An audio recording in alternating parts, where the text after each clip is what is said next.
Bismillahir Rahmanir Rahim. We'll move on to the third type of khiyar, which is khiyarul ghabn. And this is simply where the seller charges a price far too high to the buyer, meaning an extortionately high price, which is well above the normal selling price in the market.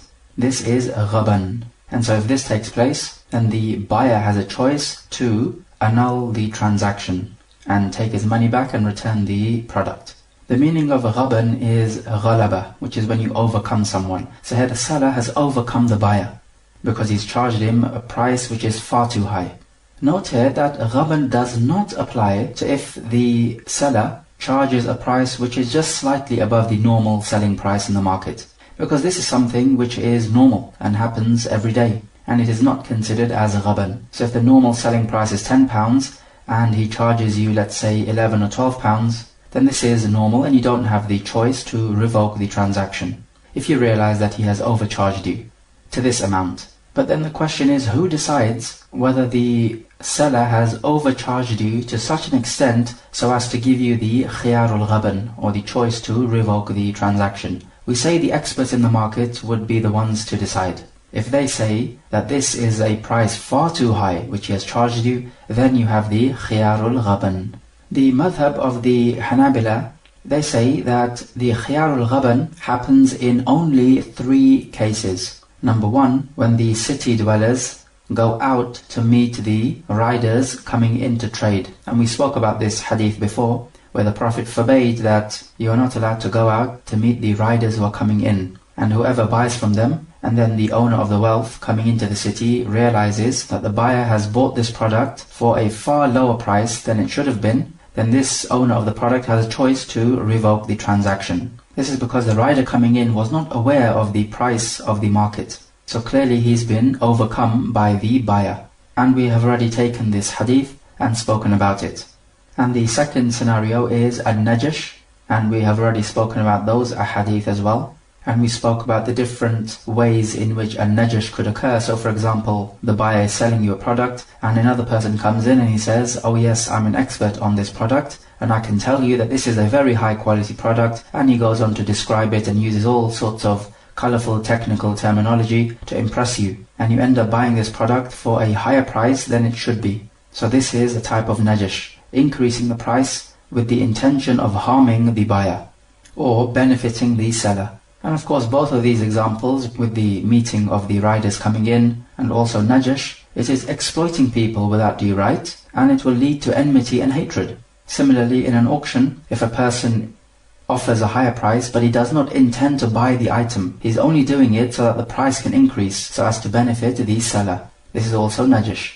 And we have said that najash is haram, but if it results in a sales contract, then the sales contract itself is correct. However, if the buyer finds out that this was najash which was going on, then he has a choice to revoke the transaction. And then the third scenario which they give is what they call the mustarsil. And this is the person who does not know the market price, and neither is he good at haggling or lowering the price. So with these two conditions, if he is overcharged with a price that's far too high for the going price in the market, then he has the choice to revoke the transaction. So based upon this, if the person does know the going rate in the market and he is good at haggling and reducing the price, then even after this he gets charged a price which is far too high and extortionate for the going market price, then in this case they say, the Hanabila, that he does not have a choice to revoke the transaction, because they don't find any justification in him revoking the trade. So they say that if you have a situation like a boy is selling a product to a man, and this boy is a shrewd businessman or a business boy, as the case may be, and he charges for the product £20, and the man knows that this product is worth £10, exactly half the price, but the man has pity on the little boy and he gives him the £20. Then afterwards he regrets the sale and he regrets giving him £20. So does he have the right to revoke the contract? Clearly he's been charged double the market price. So these scholars would say that in this case he does not have the right to revoke the trade, because he knew the going rate and yet still he paid the extra money. So he does not have any grounds to revoke the trade. And also, these scholars would say that if a person is good at haggling and he does not know the price, and he gets conned, so he gets charged an extortionate price, then still he does not have the right to revoke the transaction because he was good at haggling, even if he did not know the price. But the correct opinion on this issue would be that he does have the right to revoke the transaction because he did not know the market price. And this could be very common. You could be very good at haggling, but if you go to another country and you're not aware of their market prices, then it's very easy for you to get conned, even if you are good at haggling. And if it is asked, well, why did this person not haggle then if he's so good at haggling? We would say this person trusted you, and you betrayed his trust, so we're going to deal with you with the opposite of what you wanted. You wanted to con him, so we're going to deal with you with the opposite of that. And we're going to give this person, the buyer, the right to revoke the trade. So we'll give you exactly what you did not want. What about this scenario? If the seller says that I bought this computer for £500. So the buyer says, okay then, I'll buy it off you for £550. But in reality, the seller bought the computer for £400. So clearly, using this trickery, the seller has managed to increase the price more than it is worth. So we say this is an example of a najish. And so if it becomes known that the buyer has been conned, then the buyer has the choice to revoke the transaction on the basis of a najish. But what if a merchant comes to us and tells us that I would charge a higher price, far higher than the normal market price, because I fear that the buyer is going to haggle the price down. So if the market price is actually £100, so I will charge him £150 because the buyer is going to try to haggle the price down anyway. So by the time we come to an agreement, it will be near enough £100 anyway. Whereas if I started with £100 and the buyer haggles, then this could decrease the price to far less than £100 and this will damage the trade. So this is the reason I would charge him a far higher price. We say yes, that's fair enough, but in this case we have to look. If the buyer is going to haggle and he haggles the price down to £100, which is the normal market price, then that's fine. Nobody loses out here and you both gain. But if the buyer is not good at haggling and he will agree with £150 or near enough £150, then the responsibility is upon you, O seller, to sell this item to him for £100 or near enough £100. Because if you did sell it to him for £150 or a price which is far too extortionate, then you would be duping him and conning him. And that is not allowed. And the Prophet said, لا يؤمن أحدكم حتى يحب لأخيه ما يحب لنفسه. One of you does not have iman, meaning full iman, until he loves for his brother what he loves for himself. And you would not love that somebody should con you, so do not con your brother. But then one might argue back, would this not produce a danger then that the buyer will think that this seller is a person who tries to overcharge his customers and con his customers? We say yes, if there is such a danger, then the seller can easily explain to the buyer why he overcharged him in the first place. So he could tell him that people come and they haggle with the seller, and so this is why he charged extortionately in the first place. So when the buyer comes to know of the reason, then there should be no fear that the buyer will think badly of the seller. But now the question, can the khiyarul ghabn be for the seller? The answer is yes, it can be. And an example to illustrate this, the buyer knows that the market price of dried dates has increased. But there is a seller who is not aware of this market price increase of the dates. And this seller sells dates. So the buyer goes to the seller and he buys the dates at the old market price, not the new increased market price. So if the seller comes to know about this, then he has a choice to take back his dates. So this was the third type of khiyar, khiyarul ghabn. The fourth type of khiyar, khiyarut tadlis. Tadlis comes from the word dulsa, which means darkness. And in the darkness you cannot see very well. And so the one who hides something or conceals something, then he is putting the other people in darkness such that they cannot see properly. And so this type of person is called a mudallis. But in a trade contract, what is tadlis all about? It is simply when the seller displays the merchandise in a way which will entice the buyer to buy it. Whereas in reality, this merchandise is not this great quality merchandise which the buyer is making it out to be. This is tadlis. And in the previous ahadith, we have seen some examples of this. You'll remember the hadith where the food seller put the wet food underneath the pile of food and the good food on the top. And the Prophet told him that he should have put the moist food on the top so people can see it. And also we had the example of tying the udders of the sheep and camel, so as to make out that this sheep or camel has a fat udder and it gives off much milk, whereas in reality it does not give off that much milk. Or for example, you could have a car being sold and it is all scratched up, and the seller put some paint on it to cover up the scratches, so as to make out that the car does not have any scratches or dents. So he's displaying the car in an enticing format. Or for example, somebody is selling a servant and the servant has white hair, and he wants his servant to look enticing, so he blackens the hair, making the servant look younger and stronger. So this is tadlis. You're putting the buyer in darkness so that the buyer cannot see properly. So the ruling on the khiyar al-tadlis is given in the hadith, which we spoke about before, about tying up the udders of the camel and sheep. We said that after 3 days from milking the animal, the buyer has a choice. Either he can keep the animal, because maybe he wants the animal, not the milk per se. Perhaps the animal has increased in price, so he can make a profit from this animal. Or if he does not want to keep the animal, he returns the animal with 1 sa' of dried dates. And this sa' of dried dates, we said, is in recompense for the milk which he has taken out. And this milk which he is paying the dates for is the milk which was in the udder of the animal during the time of the sales contract. So the seller deserves that milk which was in the udder, but because the buyer has used it, then he cannot return the milk, or perhaps the milk will go bad after a few days. So he returns a sa' of dates. So the rule is either you return the product and take your price back, or you keep the product with the price at the price which you paid the seller. The famous opinion from the Hanabila is that there is no third choice. So the buyer cannot say, I'd like to keep the product but just at a reduced cost. So the buyer is not allowed to keep the product but ask for some money back from the seller. And this is because the Prophet did not mention this third choice in the hadith of the udder.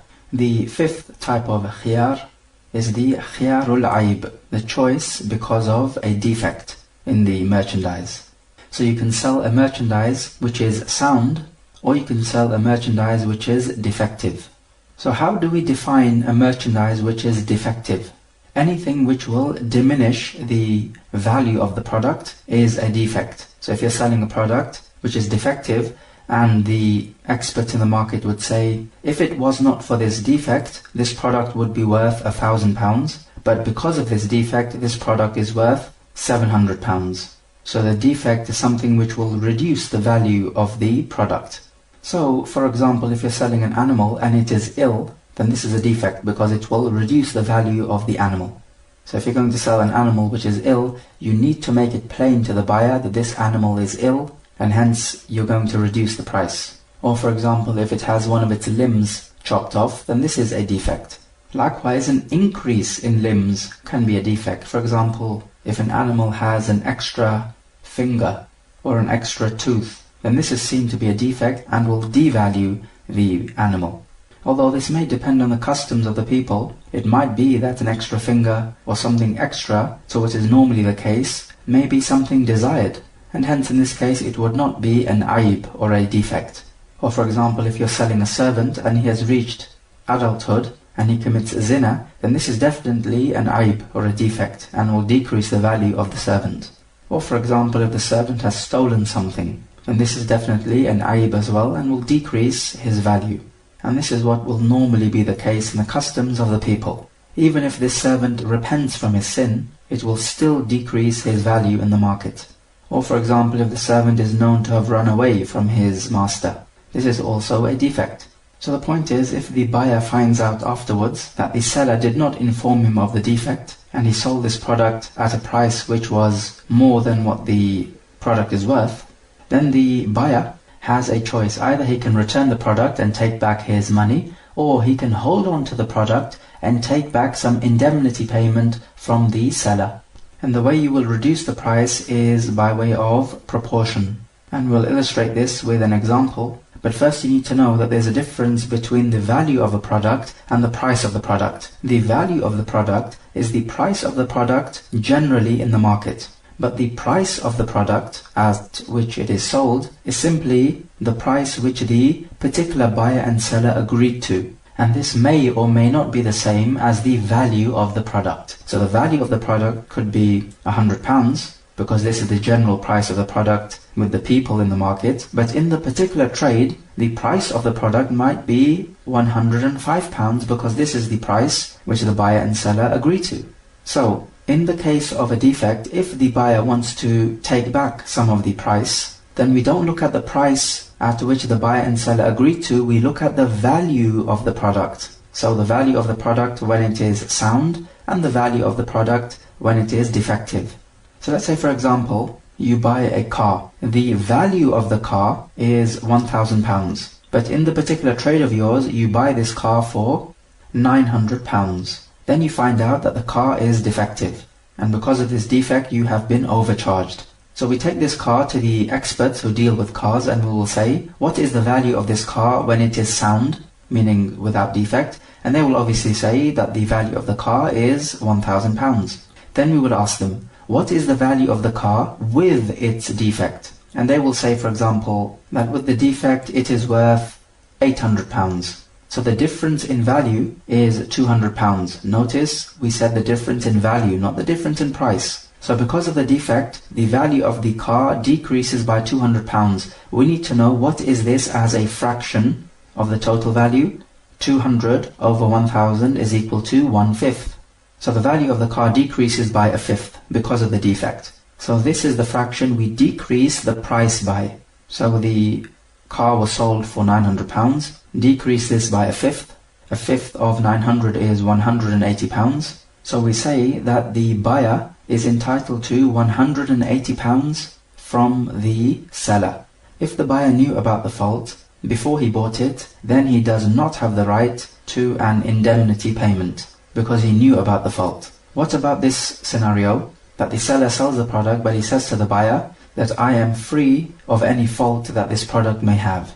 And the buyer says, okay, you will not be responsible for any fault that this product has, and they conduct the transaction. Then afterwards, if the buyer finds out that this product has a fault, then what's the ruling?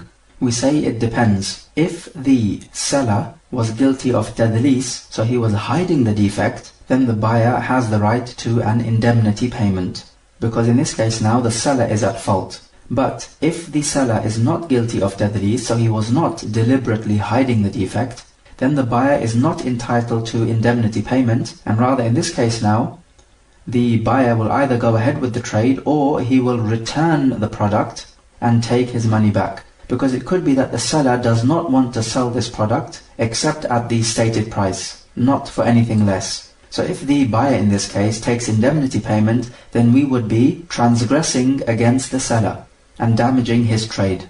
And it makes no difference whether this condition which they make, that the seller is free from any defect that the product may have, it does not make a difference whether they agreed to this condition before the contract or during the contract or after the contract.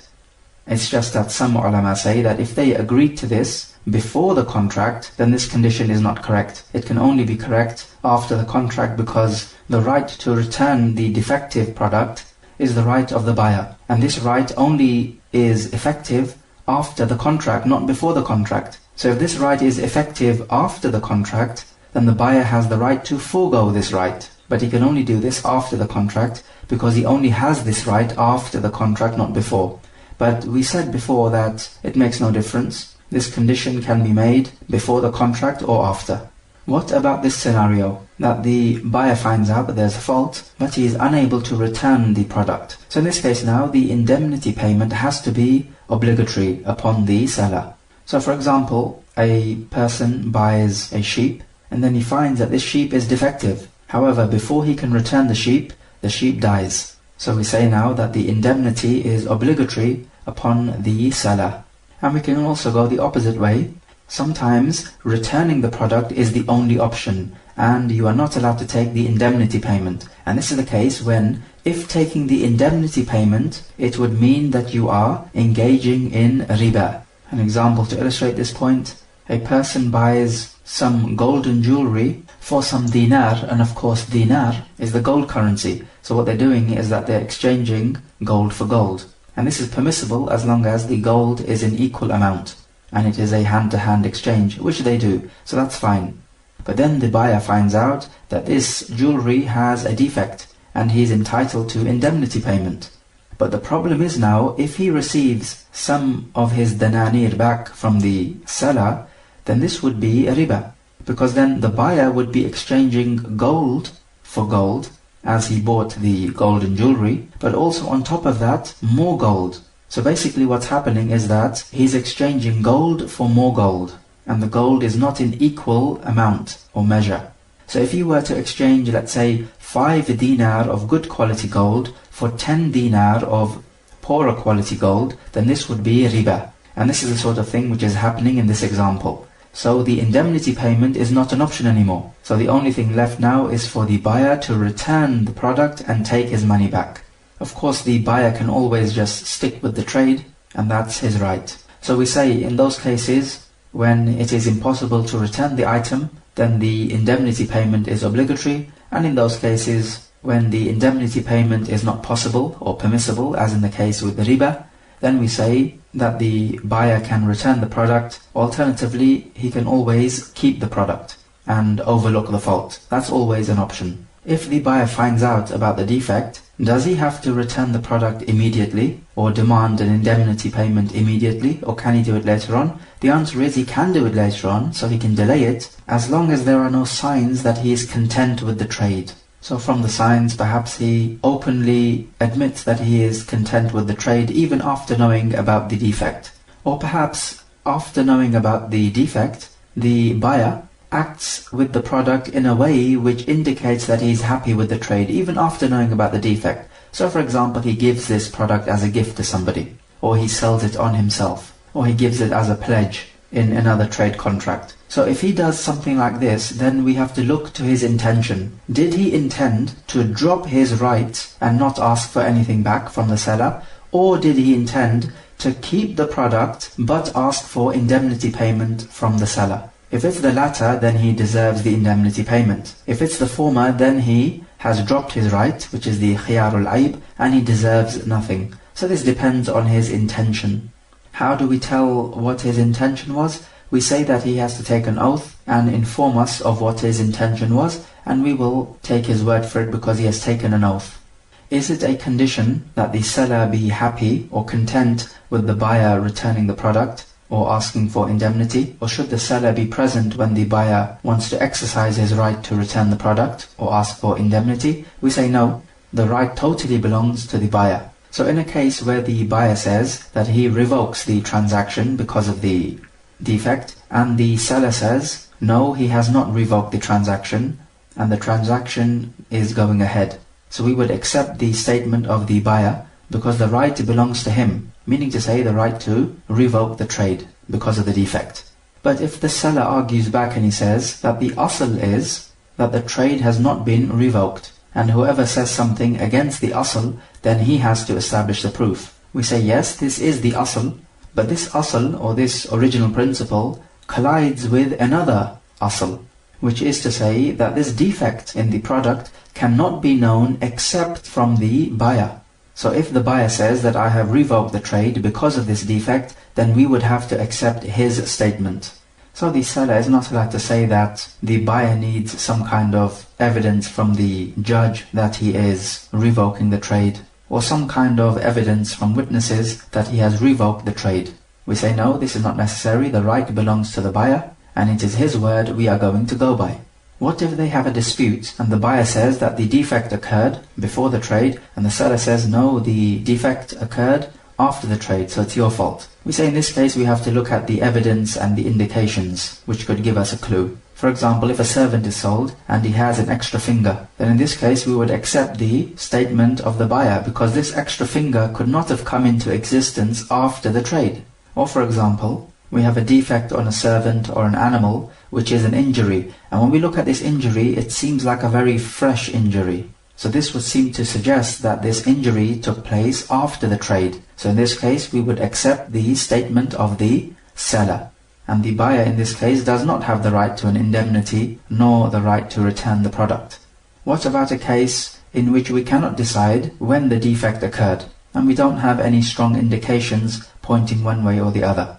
The correct opinion on this issue is that in a case like this we would accept the statement of the seller, because the asl is that this product was sold without a defect, and the buyer is making a claim contrary to this asl.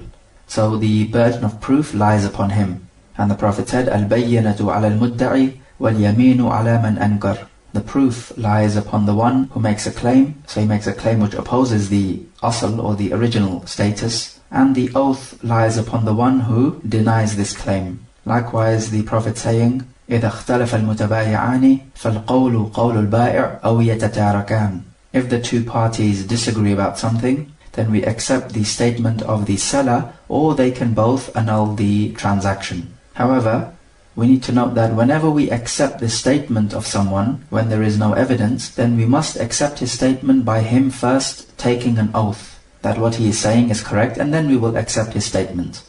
But what if he takes an oath to say that he is correct, but in reality he knows he's lying? So in a case like this, we would still go by the statement of the one who has taken an oath, because we can only judge by what is apparent. However, this person who is lying and taking the false oath will find out the fruits of his actions in the hereafter, because the one who takes a false oath to strip his brother from his wealth, then he will meet Allah whilst Allah is angry with him. So we find that this is a major sin. Then we move on to the sixth type of khiyar, which is the khiyar or the choice when the seller informs the buyer what the price of the product is at which the seller bought the product for. So with this situation now, the buyer will know how much profit the seller is making in this sale contract. So for example, the buyer says that I bought this product for £100 and I'm selling it to you for £100. Then the buyer knows that the seller is not making a profit, he's breaking even. But if afterwards the buyer finds out that the seller bought this item in fact for £90 and not £100, so he was lied to, then in this case the buyer has a choice to annul the contract and return the product. Another example, a person buys a car for £800 and he wants to sell it. And so a buyer comes along and he says, sell me this car for the price which you bought it for. And the seller says, okay, I'll sell it to you for £900. And so the buyer thinks that the seller bought this car for £900, whereas actually we know he bought it for £800. So they agree to the contract. Afterwards the buyer finds out that the seller in fact bought it for £900 and he lied to him. So in this case the buyer has the choice to return the product and annul the transaction because of this deception. What if the buyer finds out that the seller bought the item for a lesser price than he sold it to the buyer for? So in this case, the buyer is not actually losing out financially. So can he annul the transaction then? Now here, why would the purchaser want to annul the trade? Because he's not losing out financially. In fact, he's gaining. Well, a possible reason is he does not want the seller doing him a favor by selling the item for a lesser price. Because the purchaser does not want anyone to have a favor over him. It's like having a one-up over you. And this is perfectly understandable. So here we may argue that the purchaser has the choice to revoke the trade. Now you should know, O listener, akramakallah, that there are 4 types of at-takhbir bil-thaman, informing the purchaser of the price of the good for which it was bought. The first one is at-tawliya. This is where he sells the item for the same price at which he bought it for. So he breaks even. It's called tawliya because he makes the purchaser the wali of the item. So it's as if the purchaser becomes the successor of the merchandise because the seller is not making a profit and the possession is merely being transferred. Secondly, we have a sharika where he sells part of the merchandise to the purchaser.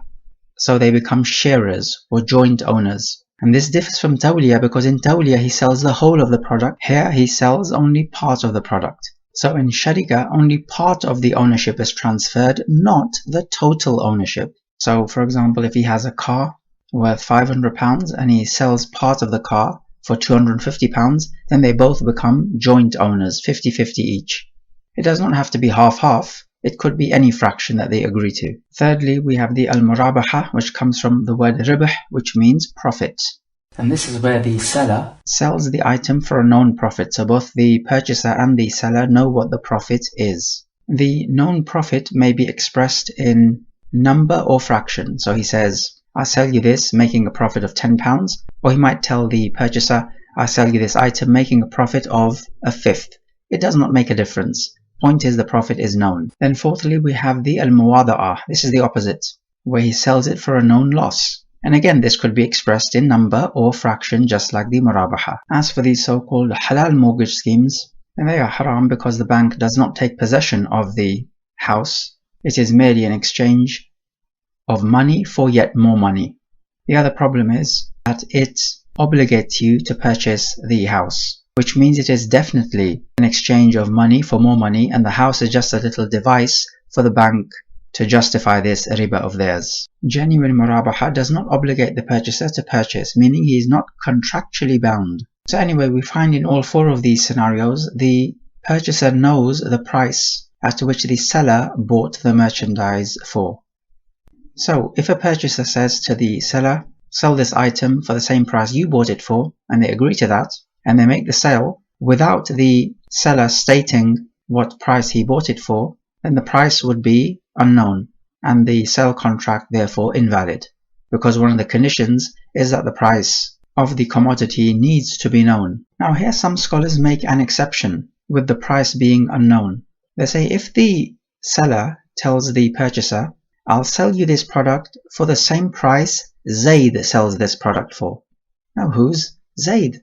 Zayd is a renowned merchant who is known to sell the product at a fair market price.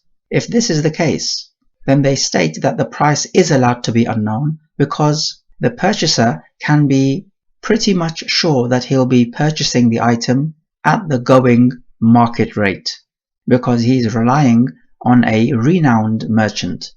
So here, even though the price is unknown, but they make an exception in this particular case. However, even in this scenario, we say that you ought to state the price explicitly, because firstly, this is on the safe side to avoid any arguments, and secondly, you avoid any differences of opinion of the scholars if you state the price explicitly. The question we must ask now is, if the seller states his price for which he purchased it, and it turns out to be wrong, then does the purchaser have the right to annul the trade, or does he only have the right to take back the difference? So for example, the seller says, I bought this item for £100 and I'll sell it to you for 100, breaking even. Okay, they do this, but then afterwards the purchaser finds out that the seller bought this item for £80. In other words, the purchaser paid £20 more than he should have. What do we say? Does the purchaser have the right to annul the trade completely? Or do we tell him, no, the trade goes on, but you are just allowed to take your £20 back? Because as we know, the sale is binding and you're not allowed to revoke it. So here we have a difference of opinion amongst the scholars. The balanced opinion here would appear to be that if the seller intentionally duped the purchaser, then the purchaser has the right to completely annul the trade. And this would be a type of ta'zir on the seller for being a devious snake. However, if the seller himself was genuinely mistaken without any nefarious intention, then we would tell the purchaser that you do not have the right to annul the trade, but you do have the right to take the extra £20 back. And this opinion, as you can see, is nice and balanced. Okay, here's a second scenario. The seller sells a car at break-even price of £500, and the purchaser of course agrees. Then thereafter the purchaser finds out that the car was bought for £500 but in installments. And what is well known is that when you purchase in installments, the total price will be more than if you were to pay upfront in one lump sum. Let's say the car would be worth £400 in one lump sum. But here the purchaser bought the car in one lump sum for £500. In other words, the seller was not totally transparent in informing the purchaser about the price of the car. Now in this scenario, we can say that the purchaser does not have the right to annul the contract, but rather he may pay £500 in installments, and this will turn out to be easier for him, because of course it's easier to pay in installments than in one lump sum. Therefore, he does not have the right to annul the trade, because as always, trades are binding and cannot be annulled except with valid and appropriate reasons. However, we could still have a problem. What if the purchaser wants to pay in one lump sum, as he does not feel confident he'll have the money in the future to pay for the car? Or for whatever reason he will not be able to pay at a later date. What do we say now? We can say what we said in the previous example. If the seller is guilty of nefarious agenda and intentionally duping the purchaser, then the purchaser has the right to fully annul the trade, and this will be a ta'zir on the seller. But if the seller was himself mistaken and made an honest mistake, as this often happens, then we tell the purchaser, you do not have the right to annul the trade, so either you pay in installments, or if not, you pay for the car as it would have been paid for in one lump sum. So in other words, £400 in our example. So that is to say, the purchaser is entitled to take back £100. And again, this appears to be a balanced opinion, which takes into account all the factors at play. But how do we know if the seller is guilty of intentionally duping the purchaser?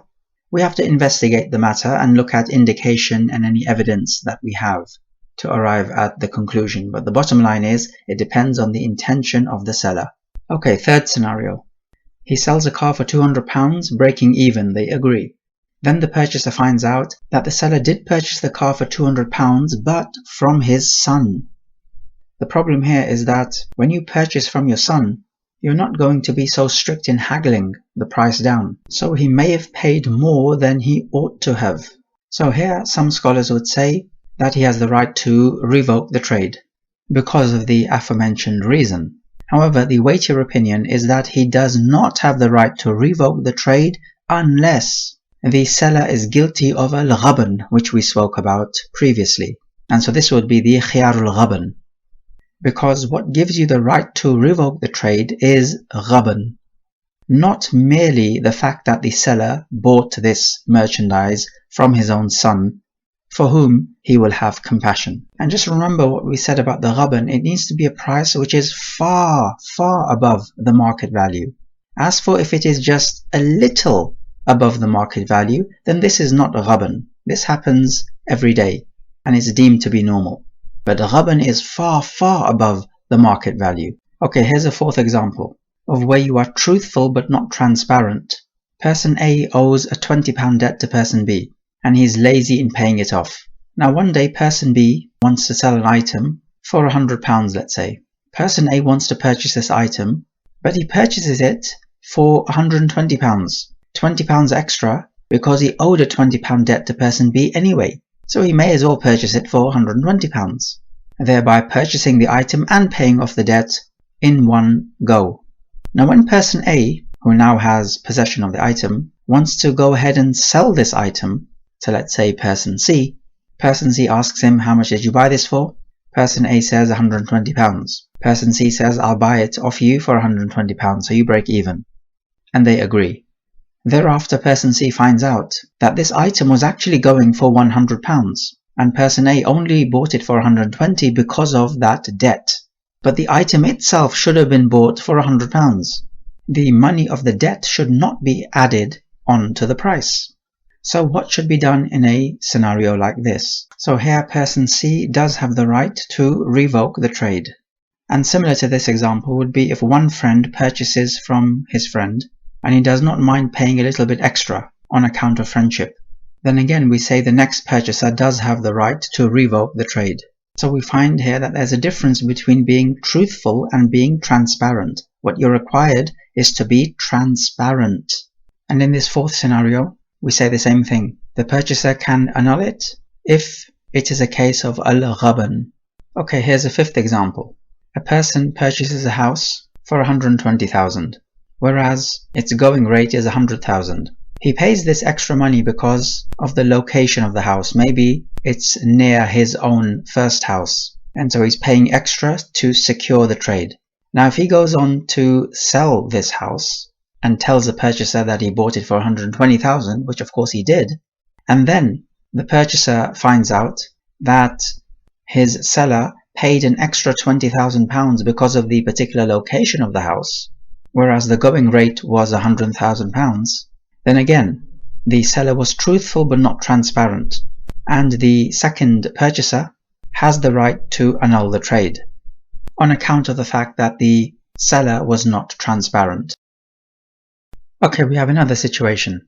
A person buys a sheep during the season of Eid al-Adha for £30, where the going rate is normally £20. Now when he comes to sell this sheep, he tells the purchaser that I bought it for £30, which is of course true, but he was not transparent. He ought to have said that I bought it for £30 during the season of the Hajj. So if the purchaser finds out about this, then he will have the choice to annul the transaction because the seller was not transparent. And this will be another case of ghabn. Okay, another scenario.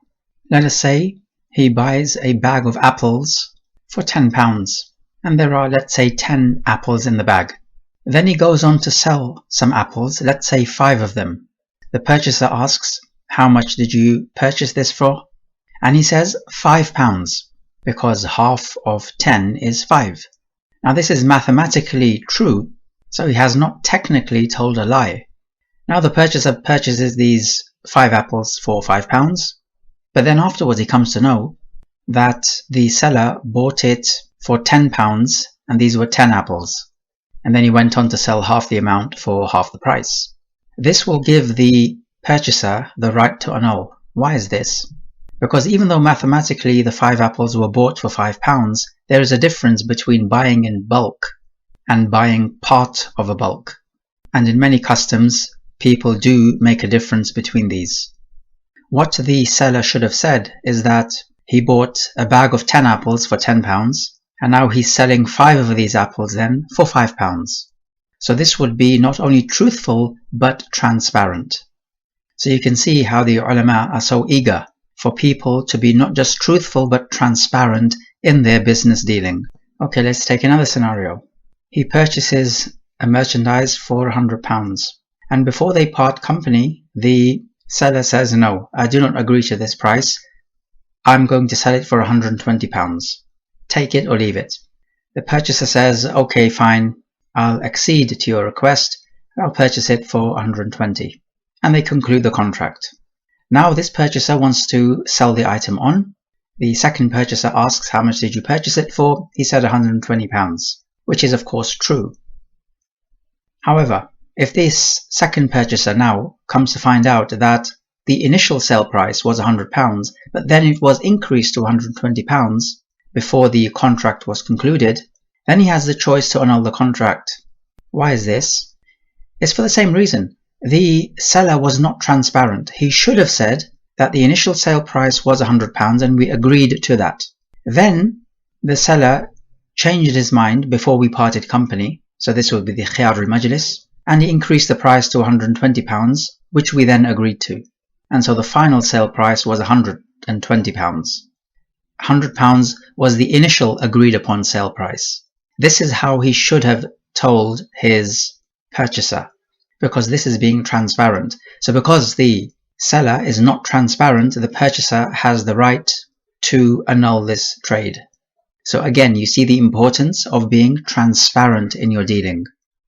It can work the other way around as well. If the initial agreed upon price was 100, then it was reduced to £80, and then the seller goes on to sell it for £80.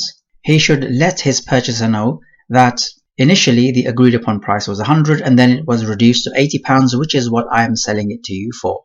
This is being open and transparent. Okay, another scenario. He purchases a sheep for £20 and then finds it to be defective and is entitled to £5 indemnity payment. So in effect, he has paid £15 for the sheep.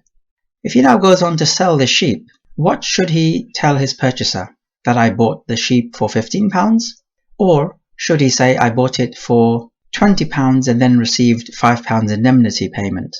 Of course, you know that the answer is the second option, because that is being transparent.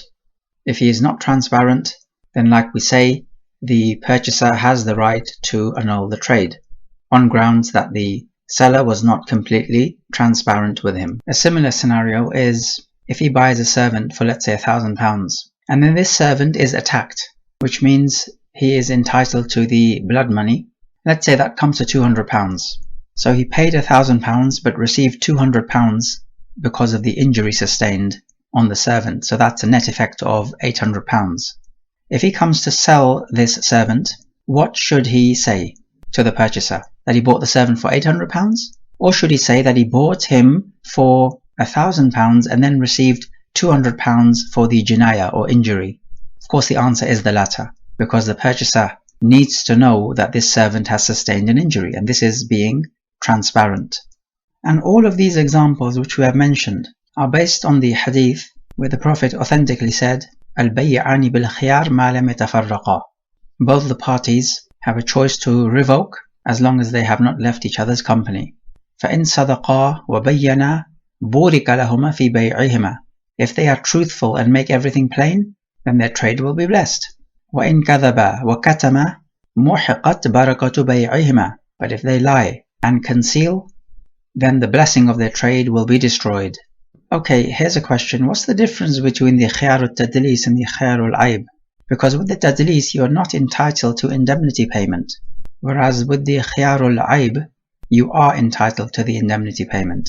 With the tadlis, either you return the item or you keep it, but there is no indemnity payment involved.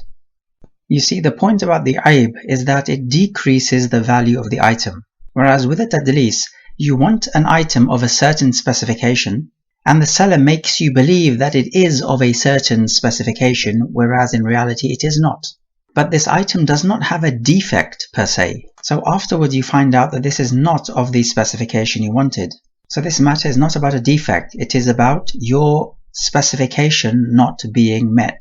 So here either you take the item as it is or you return it, because this is not a matter of a defect. Whereas with an aib, you're being sold a defective item as if it was not defective, so at full price. Hadith 706 وعن ابن عمر رضي الله عنهما قال ذكر رجل لرسول الله صلى الله عليه وسلم أن يخدع في البيوع فقال إذا بايعته فقل لا خلابه متفق عليه. From Ibn Umar, he says that a man came to the Prophet and he complained that he keeps on getting duped in the sales transactions. So the Prophet advised him that when you enter in a sales contract, then say to the other party, no deception, meaning no deception is allowed. Muttafaqun alayh. A similar version is mentioned in the Sunan where a man used to always be duped in a sales transaction because he was not a person who understood the affairs very well. And so because of his lack of understanding, other people could easily dupe him. So some people came to the Prophet and they said, "O Prophet, disallow him from engaging in sales transactions because he keeps on getting duped." And so the Prophet disallowed him from entering into sales transactions, but the man complained and he said that he has to enter into these sales transactions because he has to buy and sell. And so the Prophet said, if it is that necessary for you to buy and sell, then you should tell the other party that there is no deception, meaning to say no deception is allowed. So who is this man who is being deceived? His name is Hibban ibn Manqadh ibn Amr al-Ansari. And what has been said about him is that in one of the battles with the Prophet, he was injured on his head with a stone. And this injury caused defect to his speech faculty and also to his understanding. And so because of this handicap which he sustained, it was easy for other people to trick him when dealing with him in sales transactions. So the point is that if this person is now overcharged when he's buying something, then he will have the option to return the product and revoke the transaction. But one might ask at this point, haven't we already stated that when you are overcharged, then you have the option to revoke the transaction? And we spoke about this in the khiyar al-ghabn. And also when the city dwellers go out to meet the rider coming into the city, then if the rider comes to the market and he finds out that he's been overcharged, then he has the choice to revoke the transaction due to ghabn, or being overcharged. So if that's the case, then why bother stipulating this condition that there should be no deception? Because he has the right to revoke the transaction whether he makes this stipulation or not. So the question is, what's the point in the Prophet telling this man, La khilaba, there should be no deception, giving him this advice? It appears the most sensible explanation is that the Prophet gave him this advice to emphasize the right he has to revoke the transaction if he is overcharged. And so this man will say to the seller, La khilaba, there should be no deception, to first of all emphasize that he has the right to revoke the transaction if he is overcharged, and secondly to remind the seller that it is not permissible for him to trick the other person.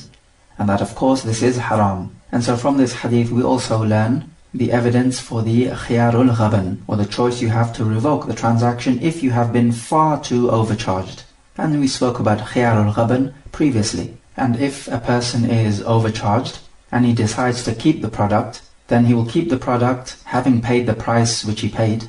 And in this case, the seller is not obliged to return some of the price to the buyer in order to reduce the net price, as opposed to the khiyarul aib, in which case if the buyer wants to keep the product, then if the buyer demands from the seller, then the seller is obliged to return some part of the price to the buyer, which is the indemnity payment.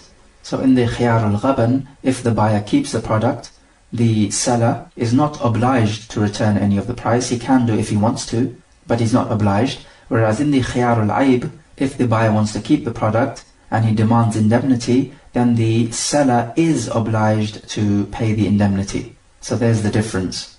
And from this hadith we also learn that the Muslim is sincere to the other Muslim. As the Prophet said, that one of you does not truly have iman until he loves for his brother what he loves for himself. So how can a Muslim now trick his brother in a sales transaction? Clearly he's not loving for his brother what he loves for himself. And in the Quran, Shu'aib alayhi salam told his people, وَلَا تَبْخَسُوا النَّاسَ أَشْيَاءَهُمْ وَلَا تَعْفَوْا فِي الْأَرْضِ مُفْسِدِينَ. And do not give the people a shortfall in their measure when you deal with them, and do not go around in the earth causing mischief. So the point is, you give the people their due measure and their due right, and you do not trick them by giving them a shortfall. And also we learn that if somebody is being fooled or duped, then it is upon the other Muslim to give him advice which will save him from being tricked again in the future. Let us take some review questions. So question number 1. Explain what we mean by the khiyarul ghabn, and also explain what we mean by the khiyarul tadlis. Question number 2. What are the 4 types of the at-takhbir bil-thaman, which we spoke about, when you inform the purchaser of how much you bought the merchandise which you are selling to him? Question number 3. We gave plenty of examples which illustrate the difference between being truthful and being transparent.